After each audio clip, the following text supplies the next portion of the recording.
We call it Breaking Bob. It's a series of videos we're doing where we examine one Bob Iger and the incendiary comments he made attacking Bob Chapek and Elon Musk and, well, doing so much more in terms of shifting the blame of where Disney is today. We already did part 1, now it's time for part 2. We're taking a look at the times when Bob Iger stumbled greatly because of his very own comments, in which it turned out that Bob Iger was his own worst enemy.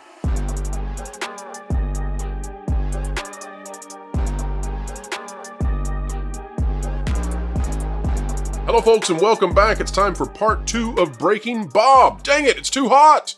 It's just perfect here though folks, and we are going to keep the temperature high. The thermostat has been cranked up on one Bob Iger as we continue to analyze his statements at the most recent New York Times summit.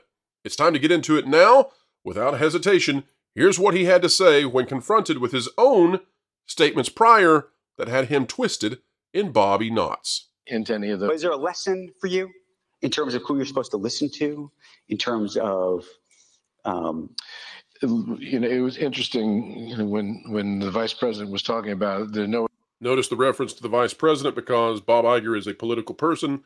He is always eager to find any way to make himself a connection with the Obamas and the Bidens. No job that really trains you for this job.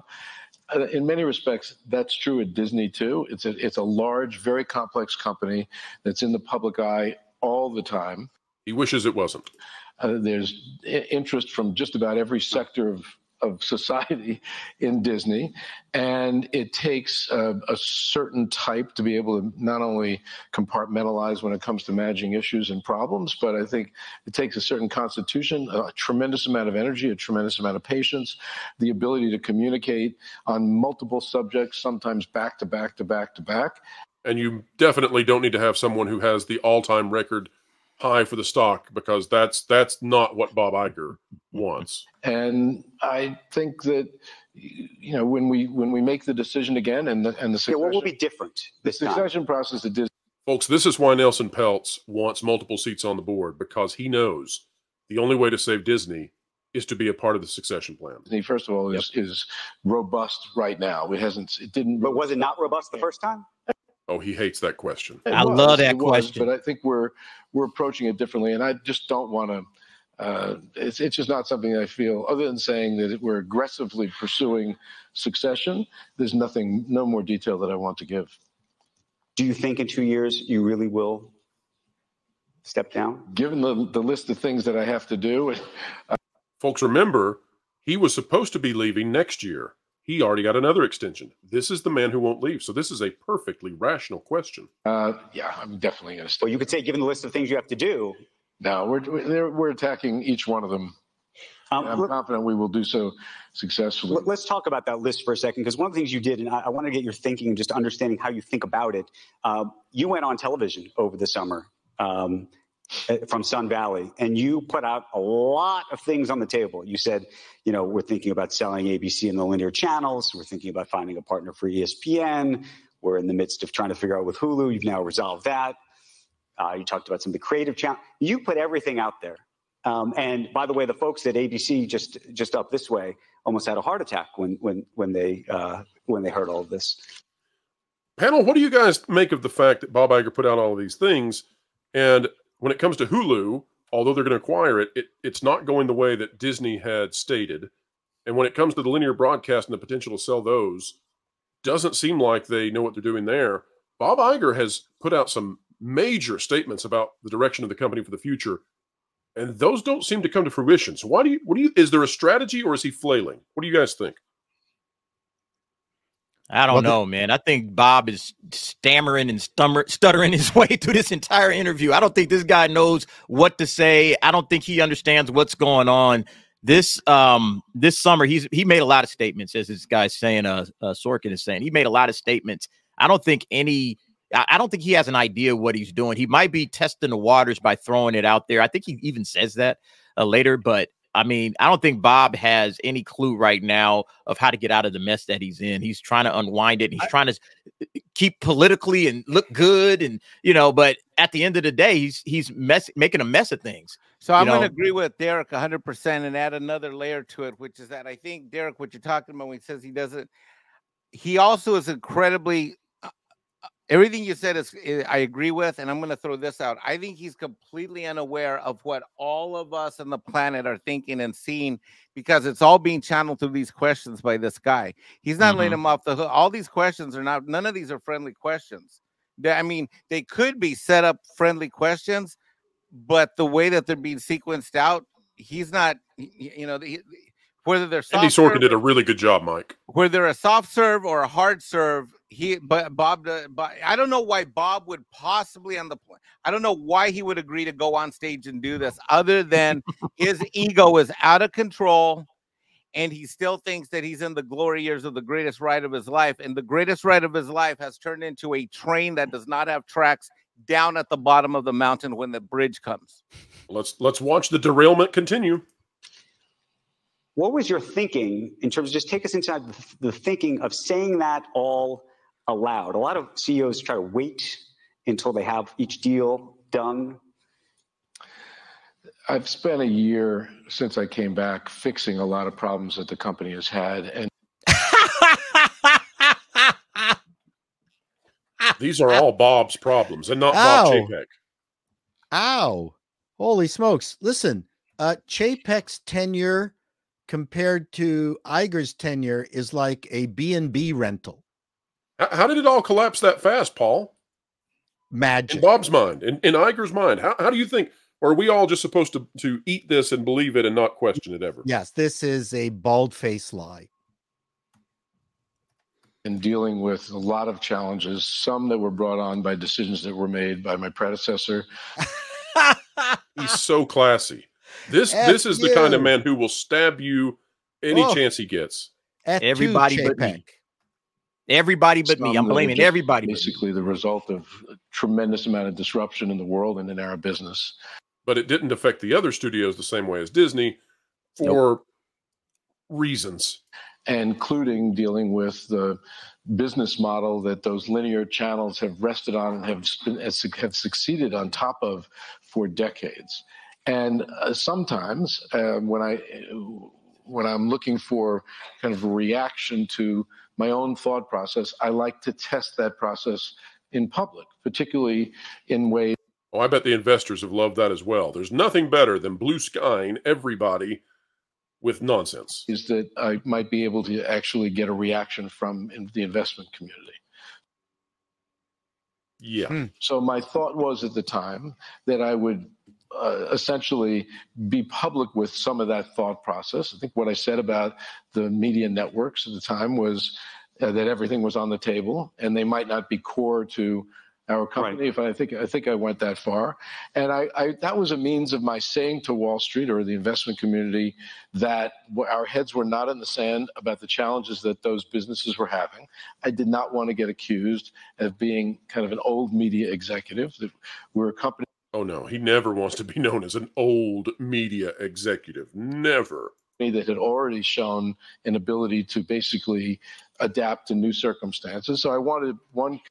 Hey, Mike, you think this adapting to new circumstances, do you think Disney Plus's model of eliminating the secondary and tertiary models of revenue streams off DVDs, Blu-rays, etc., you think that's going well? No, it's a train wreck. Yeah, I thought so. But I'm glad they adapted to modern circumstances, aren't you? Bro, this is a train wreck of an interview. This is a disaster. Good job, Bob. Convey that, and two, see what the reaction would be. Would it be applauded? Would it not? I did not say they were for sale. The coverage of what I said they were for sale. We later found out that there were offers, which would probably mean it was for sale. This is a backtracking line. This guy is a backtracking revisionist history line son of a.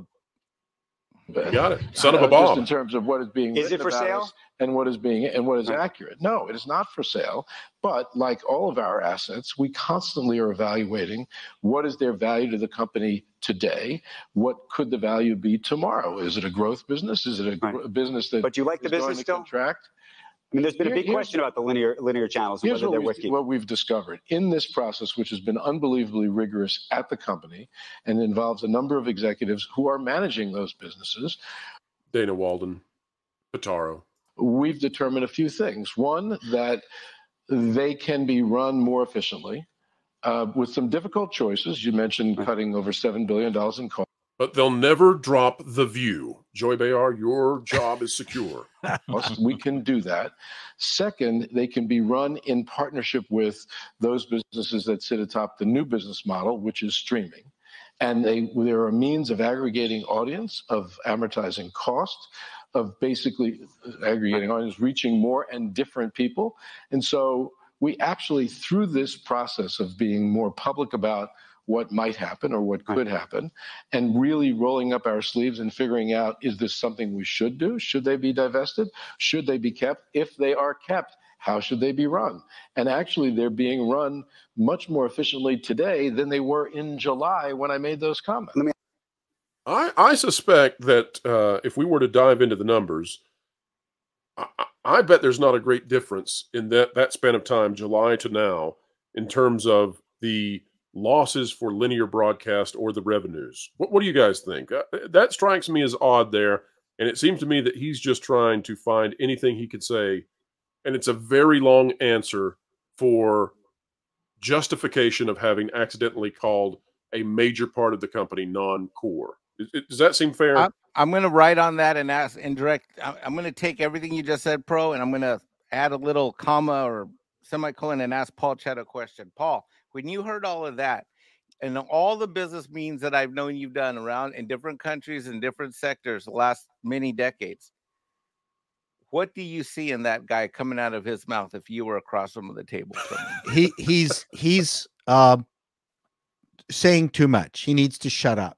You don't run a company by brainstorming in front of the financial press to try to get their feelings about what it is that you're doing. It's not only dumb, but it's potentially fiduciarily irresponsible. Yes. It's manipulative of investors, right? It's very bad. Like, I've never heard this before. I mean, Steve Jobs, who I've seen live several times, was way smarter than this guy.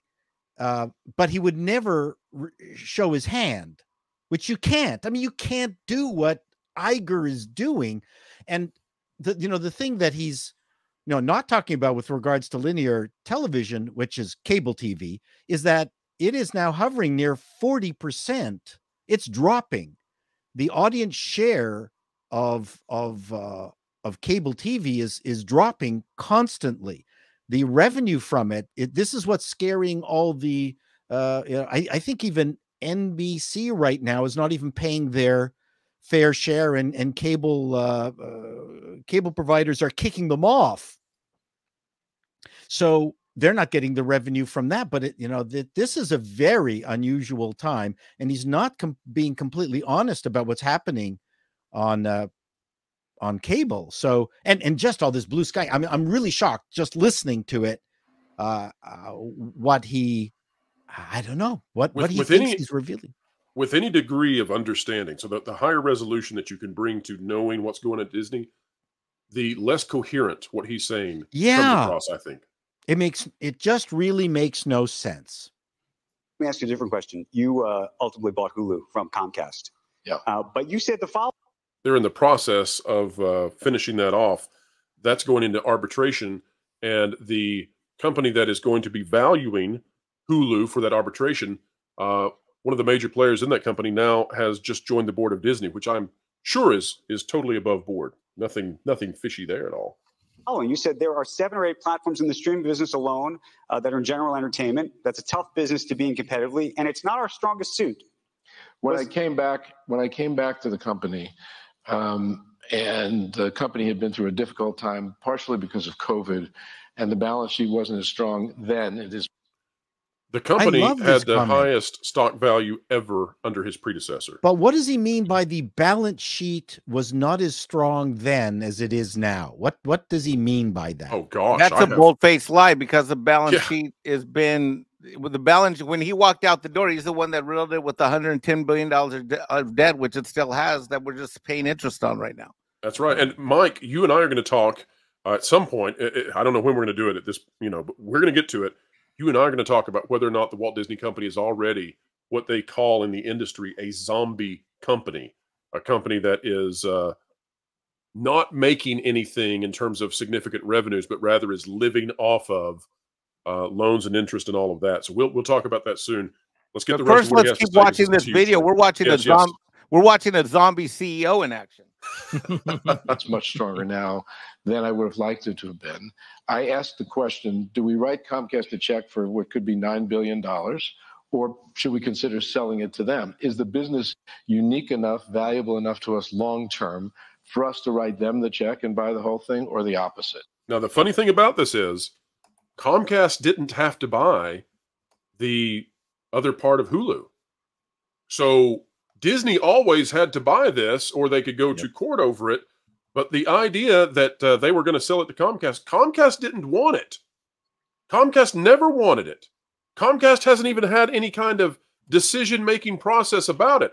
So this explanation also, I think, does not hold water if you actually know what's been going on. And I created a rigorous process to determine what is the right answer to that question. I worried that there was, in general entertainment programming, unlike Disney and Pixar and Marvel, that it's not as differentiated, maybe not as valuable. He also probably worried because the general TV on Hulu has better ratings. So how are they going to handle that? But then through this process, determined that owning the whole thing had real value, because partnering that business with the other branded streaming business, Disney Plus, could actually create a huge opportunity for us. And thus we decided to keep it rather than sell it. And folks, that is a wrap for this one, but we still have more coming. Part 3 will be on the way soon, where we're going to find out exactly how Bob Iger decided he might blame you for Disney's troubles. Well, he blamed the audience, but you're in the audience, and that makes it, well, you. Folks, if you like content like this, consider clicking the like button, share, subscribe, and when you click it, you stick it to the algorithms. It's the notification bell. Don't forget that when you like these videos, well, the next in the series probably does better, and YouTube will show it more. And so we certainly do appreciate that. We will never blame you, of course, because we believe that ultimately the market knows best, unlike Bobby. Folks, wherever you are and whatever you're doing, keep learning, keep growing, and keep having fun.